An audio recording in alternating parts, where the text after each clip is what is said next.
Os apóstolos Paulo e João pregaram alguma coisa contra o juízo investigativo? Eu sou Ezequiel Gomes, você está no canal Vem Senhor Jesus, um canal adventista do sétimo dia.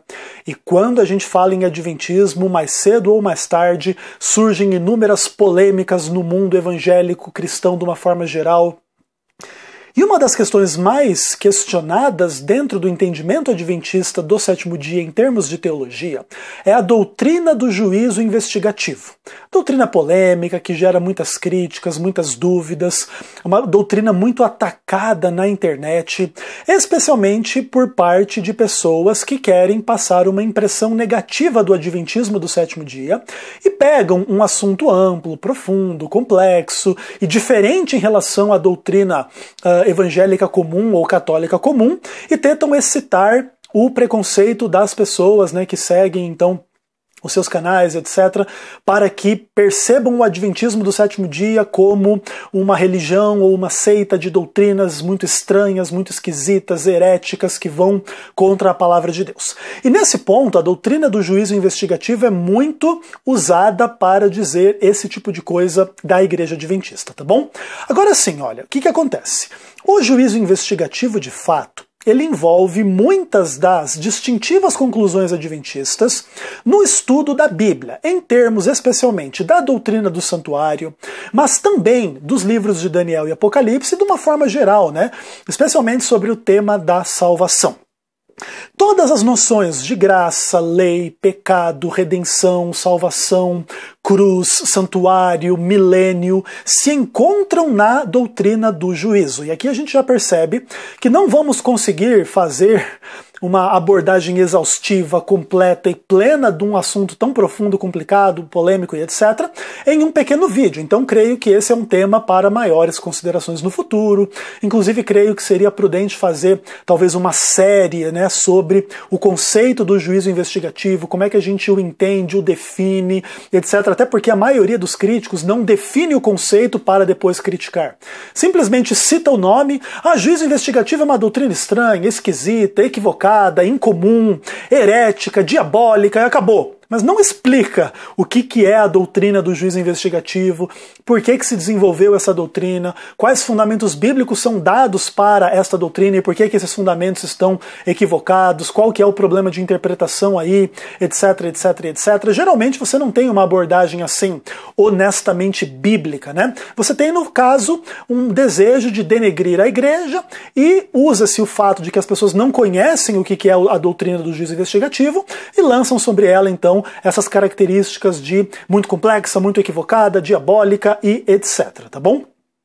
Agora sim, olha, não é só porque também o assunto é muito polêmico, muito complicado e demanda uma série para a gente pensar nele melhor, que a gente também não vai falar nada nunca a respeito de críticas ou até mesmo a respeito de dúvidas que as pessoas têm em relação a esse assunto, tá bom? E assim, olha, uma das principais críticas ou dúvidas de algumas pessoas tem que ver com alguns textos de Paulo e de João, onde a questão do juízo é colocada ou no passado ou é negada como algo irrelevante. E aí eu vou colocar algumas questões aí para vocês entenderem do que eu estou falando. Então, por exemplo, vamos começar com Paulo. Romanos 8, verso 1. O que a Bíblia diz? Agora, pois, já nenhuma condenação há para os que estão em Cristo Jesus, porque a lei do Espírito da vida te livrou da lei do pecado e da morte. Porque o que fora impossível à lei no que estava enferma pela carne, isso Deus fez enviando seu próprio Filho em semelhança de carne pecaminosa. E no tocante ao pecado, e com efeito, condenou Deus na carne o pecado. Bom, a condenação só vem depois do julgamento. E a absolvição também.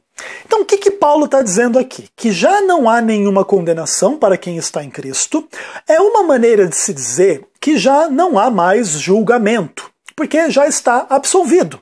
Quem está em Cristo não será condenado, já está absolvido e etc. Aliás, toda essa linguagem forense do tribunal, ela é usada por Paulo em muitos contextos. Talvez a metáfora da justificação seja a mais conhecida, que tem a mesma implicação. Se eu sou justificado pela fé, não faz nenhum sentido a ideia de um juízo futuro a respeito das minhas obras, se eu obedeci ou não obedeci, etc. e tal. Então, em grande medida, algumas pessoas veem uma contradição entre a mensagem da justificação pela fé e do julgamento pela lei ou pelas obras e o juízo investigativo e etc. Independentemente, porém, do conceito adventista de juízo investigativo, é muito importante lembrar que a Bíblia prega o julgamento pelas obras, o julgamento pela norma da lei de Deus, tá bom? Isso é importante a gente entender porque não é um assunto adventista. Essa questão do julgamento é uma questão bíblica. Mas, de qualquer forma, o pronunciamento da absolvição, já no contexto do estar em Cristo pela fé, lança algumas questões. Poxa, e aí? Então qualquer tipo de juízo futuro perde o caráter possivelmente condenatório, perde o caráter de próprio juízo. Então o juízo não faz sentido, ele está sendo de alguma maneira assim irrelevante ou até mesmo negado de forma explícita e direta. E nessa direção da negação da ideia do juízo, você tem um outro texto de Paulo bem interessante, 1 Coríntios capítulo 2, verso 15, onde Paulo diz assim, olha, porém, o homem espiritual julga todas as coisas, mas ele mesmo não é julgado por ninguém. Paulo então vai lá dizer que o homem espiritual, ele não é julgado por ninguém. Ponto. Então, bacana, esse é um tema aqui que se fala então sobre as polêmicas aí, será que Paulo nisso tudo está se levantando contra a doutrina adventista do juízo investigativo? Vamos pensar um pouquinho melhor. Antes, porém, de falar sobre Paulo, responder essa pergunta diretamente sobre Paulo, vamos falar um pouco sobre João. Então vamos lá, para o Evangelho de João, capítulo 3, verso 19, vamos tentar encontrar algumas ênfases parecidas com essas que a gente viu em Paulo, no apóstolo João. E aí a Bíblia diz o seguinte para nós, João, capítulo 3, versículo 19, a Bíblia diz o seguinte, o julgamento é este, que a luz veio ao mundo, e os homens amaram mais as trevas do que a luz, porque as suas obras eram más. Aqui João fala do julgamento como algo já realizado, já inclusive os próprios termos do julgamento. A luz veio ao mundo, mas os homens amaram mais as trevas, porque as suas obras eram más. Então o juízo já está feito. A luz já veio e os homens já demonstraram que eles amaram mais as trevas do que a luz. Julgamento é algo já ocorrido, que já aconteceu. Esse é o julgamento. E aí você tem um texto bem famoso em termos assim, da negação da ideia do juízo em João capítulo 5, verso 24, onde Jesus fala o seguinte, em verdade eu vos digo, quem ouve a minha palavra e crê naquele que me enviou tem a vida eterna, não entra em juízo, mas passou da morte para a vida. Ok. Essas ideias de João e de Paulo que eu mencionei até aqui são usadas para dizer que o julgamento já está realizado e não existe nenhum julgamento futuro para o salvo que está em Cristo, que ao invés de amar as trevas, ama a luz, se aproxima da luz porque as suas obras são feitas em Deus, etc, etc, etc. E esses textos, então, são usados para ridicularizar a doutrina do juízo investigativo e acusar a Igreja Adventista de pregar uma doutrina ridícula, herética, abominável, que coloca agora o crente salvo em perspectiva de juízo e possível condenação. Isso é um absurdo, porque o Novo Testamento não conhece nada disso, o julgamento já aconteceu, Jesus já morreu por nós, já condenou o pecado e nós que estamos em Cristo não seremos condenados e nem seremos julgados. Ninguém vai nos julgar. Então, basicamente, essa é a retórica que alguns usam em torno desse assunto, usando esses textos de Paulo e esses textos de João, tá bom? Ok. E aí, eu poderia concordar com tudo isso e admitir que eu e a minha igreja estamos errados em pregar noções futuras do julgamento divino e a investigação que Deus faz ou fará em torno das obras, se a pessoa guardou a lei de Deus ou não. E aí? Até porque, imagine, né, as implicações desta crítica evangélica, em sentido geral, ao adventismo é a destruição do adventismo, certo? Bacana. Agora sim, olha, vamos estudar a Bíblia um pouquinho mais profundamente e vamos para a carta de Paulo aos Romanos. Vamos para o capítulo 14, versículo 10. E ali Paulo fala algo interessante e que vai numa direção um pouco diferente desta retórica anti-juízo investigativo que a gente vê frequentemente por aí. E aí Paulo diz o seguinte: Tu, porém, por que julgas teu irmão? E tu, por que desprezas o teu? Pois todos compareceremos perante o tribunal de Deus. Opa! Paulo agora está começando a falar de um juízo no futuro. Será que é consistente essa ideia? Para outro texto, 2 aos Coríntios capítulo 5, também versículo 10. E a Bíblia diz: Porque importa que todos nós compareçamos perante o tribunal de Cristo, para que cada um receba segundo o bem ou mal que tiver feito por meio do corpo. Nós vemos claramente aqui dois textos de Paulo, onde o juízo está no futuro. Nós vamos comparecer perante o tribunal e vamos receber o mal ou o bem segundo a gente tiver feito. E aí, será que ressuscitamos a teologia do juízo investigativo? De que Deus vai julgar o bem e o mal que a gente faz por meio do nosso corpo? Se a gente está em harmonia com o bem e o mal estabelecido pela lei de Deus, o que está em harmonia com a lei de Deus é bem, o que está contra a lei de Deus é o mal. E é o que Paulo está dizendo aqui. E inclusive colocando no aspecto futuro, nós vamos comparecer perante o tribunal e vamos receber segundo o bem ou mal que fizermos. Todos nós vamos comparecer. Então você percebe que a coisa é um pouco mais complicada do que os nossos amigos evangélicos ensinam por aí. E João, tem alguma coisa a nos dizer nesse sentido? Vamos dar uma olhadinha lá. João 12, verso 48. E aqui a palavra do Senhor, diz o seguinte para nós, o próprio Jesus Cristo falando: Quem me rejeita não recebe as minhas palavras, já tem quem o julgue. A própria palavra que tenho proferido o julgará no último dia. Aqui Jesus coloca um julgamento lá no futuro, lá no último dia.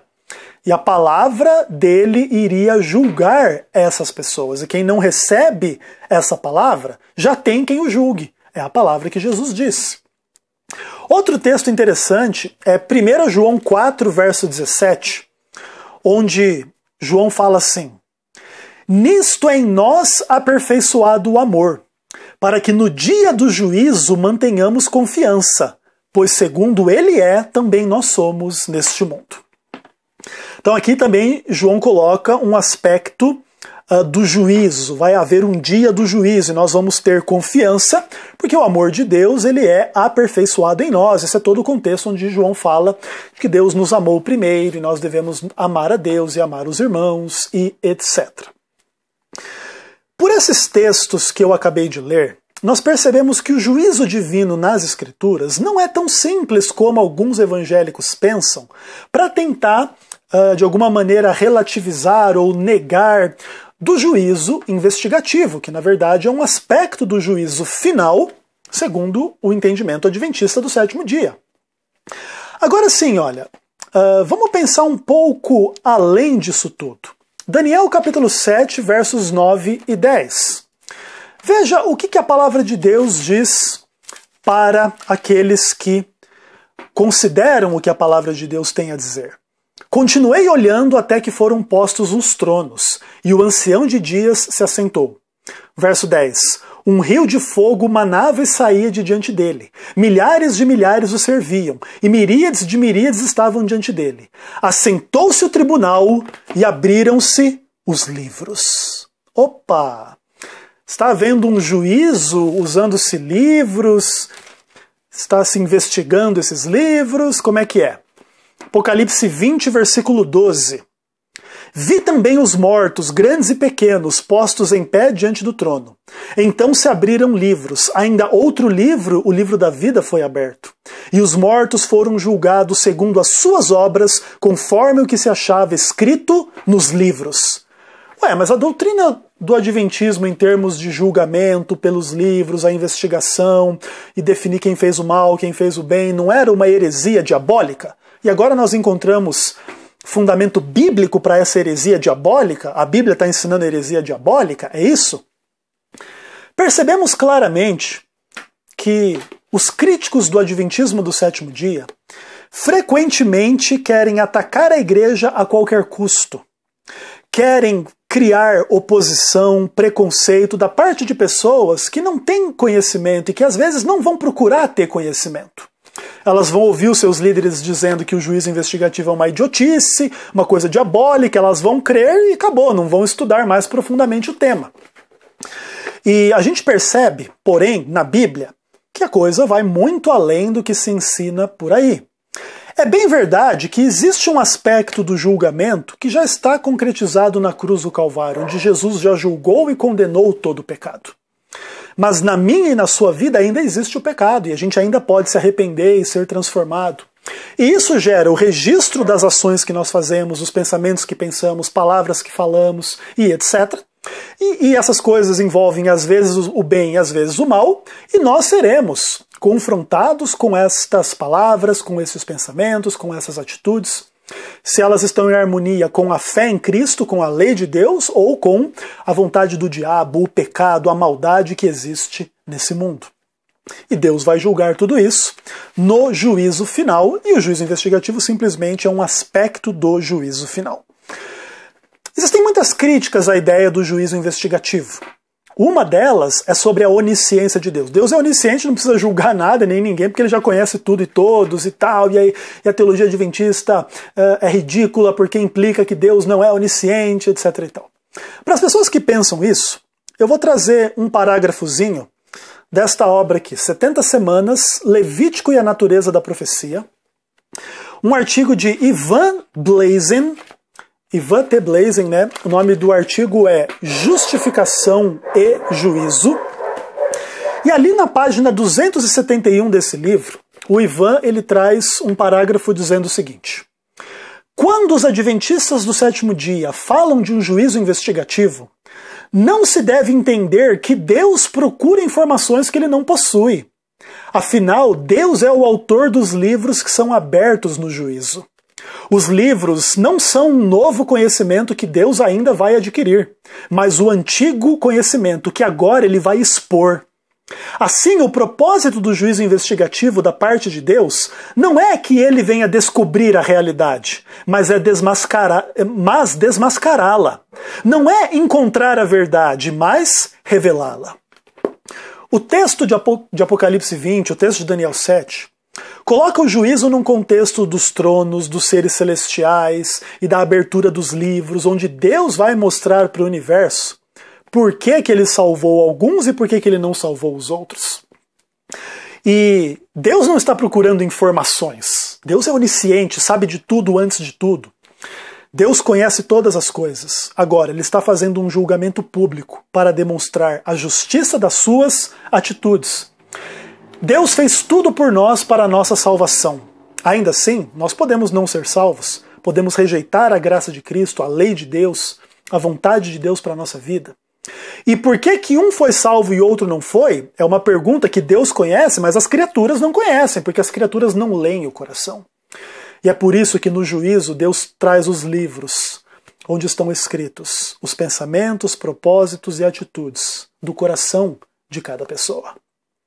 O juízo investigativo, longe de ser uma doutrina blasfema, satânica, ridícula e equivocada, é simplesmente a expressão do juízo divino tal qual a Bíblia o descreve. Obviamente, existem várias questões complexas e polêmicas a respeito desse assunto, podemos trabalhar. A noção do perdão dos pecados, a noção da justificação, por que é necessário um juízo se já há uma justificação, etc.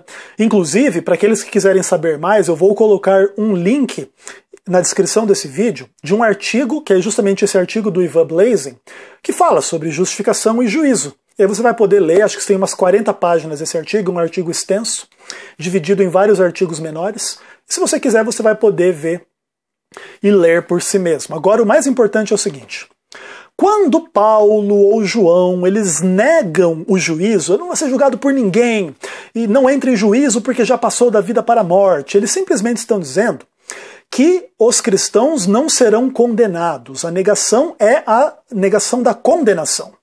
Não a negação de que existe um julgamento, que Paulo mesmo diz que todo mundo vai comparecer perante o tribunal, João mesmo fala que o julgamento vai acontecer no último dia, no dia do juízo e etc. Então, para que Paulo e João sejam coerentes com eles mesmos, eles não estão negando absolutamente um aspecto futuro do juízo, mas simplesmente enfatizando que em Cristo já há salvação presente para que a gente tenha confiança no julgamento no futuro.